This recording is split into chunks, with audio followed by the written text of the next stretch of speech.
अपनी क्षमता पहचानो। एक गांव में एक आलसी आदमी रहता था। वो कुछ काम धाम नहीं करता था, बस दिन भर निठल्ला बैठकर सोचता रहता था कि किसी तरह कुछ खाने को मिल जाए।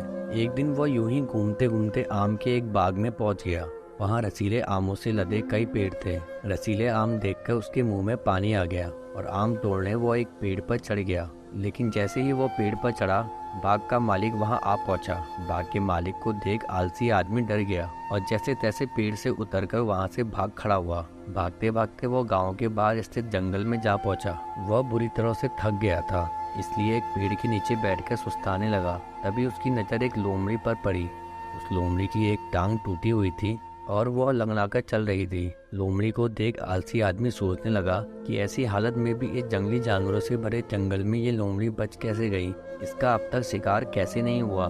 जिज्ञासा में वो एक पेड़ पर चढ़ गया और वहां बैठकर देखने लगा कि अब इस लोमड़ी के साथ आगे क्या होगा। कुछ ही पल बीते थे कि पूरा जंगल शेर की भयंकर दहाड़ से गूंज उठा, जिसे सुनकर सारे जानवर डरकर भागने लगे। लेकिन लोमड़ी अपनी टूटी टांग के साथ भाग नहीं सकती थी, वो वहीं खड़ी रही। शेर लोमड़ी के पास आने लगा। आलसी आदमी ने सोचा कि अब शेर लोमड़ी को मारकर खा जाएगा, लेकिन आगे जो हुआ वो कुछ अजीब था। शेर लोमड़ी के पास पहुंचकर खड़ा हो गया। उसके मुंह में मांस का एक टुकड़ा था, जिसे उसने लोमड़ी के सामने गिरा दिया। लोमड़ी इत्मीनान से मांस के उस टुकड़े को खाने लगी। थोड़ी देर बाद शेर वहां से चला गया। यह घटना देख आलसी आदमी सोचने लगा कि भगवान सच में सर्वे सर्वा है। उसने धरती में समस्त प्राणियों के लिए, चाहे वो जानवर हो या इंसान, खाने पीने का प्रबंध कर रखा है। वो अपने घर लौट आया। घर आकर वो 2-3 दिन तक बिस्तर पर लेटकर प्रतीक्षा करने लगा कि जैसे भगवान ने शेर के द्वारा लोमड़ी के लिए भोजन भिजवाया था, वैसे ही उसके लिए कोई न कोई खाने पीने का सामान ले आएगा। लेकिन ऐसा कुछ नहीं हुआ। भूख से उसकी हालत खराब होने लगी। आखिरकार उसे घर से बाहर निकलना ही पड़ा।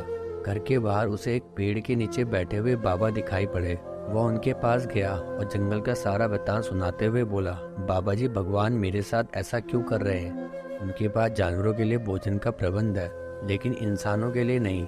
बाबा जी ने उत्तर दिया, बेटा ऐसी बात नहीं है। भगवान के पास सारे प्रबंध है, दूसरों की तरह तुम्हारे लिए भी। लेकिन बात यह है कि वह तुम्हें लोमड़ी नहीं शेर बनाना चाहते हैं। तो दोस्तों, हमें इस कहानी से यह सीख मिलती है, हम सबके भीतर क्षमताओं का असीम भंडार है। बस अपनी अज्ञानतावश हम उन्हें पहचान नहीं पाते और स्वयं को कमतर समझकर दूसरों की सहायता की प्रतीक्षा करते रहते हैं। स्वयं की क्षमता पहचानिए, दूसरों की सहायता की प्रतीक्षा मत करिए। इतने सक्षम बनिए कि आप दूसरों की सहायता कर सकें। तो दोस्तों, कैसी लगी आपको हमारी कहानी? कमेंट करके जरूर बताएं।